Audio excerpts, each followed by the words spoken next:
झारखंड के सबसे महत्वपूर्ण मांग 1932 खतियान के आधार पर स्थानीय नीति की। महोदय, जब झारखंड राज्य अलग हुआ था तो झारखंड मुक्ति मोर्चा के मंचों से एक आवाज आती थी कि कैसे लिया झारखंड। नीचे से जनता कहती थी लड़ के लिया झारखंड, मर के लिया झारखंड, कट के लिया झारखंड। लेकिन आज परिस्थितियां बदल चुकी है अध्यक्ष महोदय। आज झारखंड के लोग पूछ रहे हैं क्यों लिया झारखंड और किसके लिए झारखंड, कहां झारखंडी और कैसा है ये झारखंड। आज बड़े दुर्भाग्य की बात है कि 25 सालों के बाद भी झारखंड सरकार स्थानीय नीति को परिभाषित नहीं कर पाई है। आज पूरे राज्य को मालूम है कि वर्तमान की सरकार रघुवर दास जी की 1985 की नीति के खिलाफ जाकर बनाई गई थी। जन जन को यह कहा गया था कि 1985 की नीति झारखंड की हितकारी नहीं है। तो आज पूछना चाहता हूं कहां है झारखंड की स्थानीय नीति अध्यक्ष महोदय। जब स्थानीय नीति की बात आती है तो भ्रम फैलाया जाता है कि जो लोग इस राज्य के बाहर के हैं उन्हें इस राज्य के बाहर जाना पड़ेगा। बिल्कुल ये भ्रामक बात है अध्यक्ष महोदय। स्थानीय नीति का मतलब ये नहीं होता है कि जो अन्य राज्यों के वे लोग बाहर चले जाएंगे। स्थानीय नीति का मतलब होता है कि राज्य सरकार की सुविधाओं का लाभ किसे मिलेगा। उदाहरण के लिए अध्यक्ष महोदय, महाराष्ट्र में अगर मराठी भाषा, महाराष्ट्र में अगर संताली, कुड़माली, खोरछा भाषा, नागपुरी भाषा का संरक्षण मांगा जाए तो इसका औचित्य नहीं बनेगा।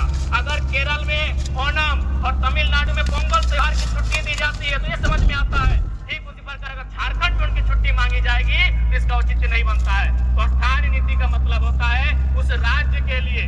महोदय, अगर स्थानीयता नहीं होती तो मान के चलिए पुलिस की बहाली निकलती और पूरा इंडिया एक होता तो पूरे हिंदुस्तान में पंजाब के लोगों का ज्यादा सिलेक्शन होता पुलिस में। और अगर पंजाब के लोग अगर अरुणाचल प्रदेश चले भी जाते पुलिस की बहाली में तो क्या विधि व्यवस्था का संचालन हो पाता।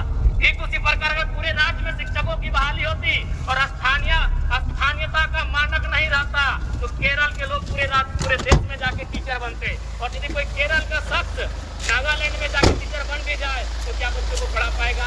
इसलिए नागरिकता तय करना देश का काम होता है, तय करना ये राज्य का काम होता है। और मैं राज्य सरकार से मांग करूंगा कि स्थानीय नीति पर विचार करें।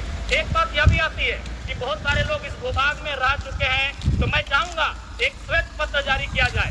जो लोग कहते हैं कि झारखंड में हम रह चुके हैं, बस चुके हैं और अपना मूल भूमि से, चाहे वो बिहार हो, बंगाल, उड़ीसा हो, छत्तीसगढ़ हो, उत्तर प्रदेश हो, उससे नाता टूट चुका है तो एक श्वेत पत्र जारी किया जाए। माननीय मुख्यमंत्री अभी असम के दौरे पर गए थे। असम में व्यवस्था स्पीड ड्राइव की है। 1 मिनट लेंगे अध्यक्ष महोदय।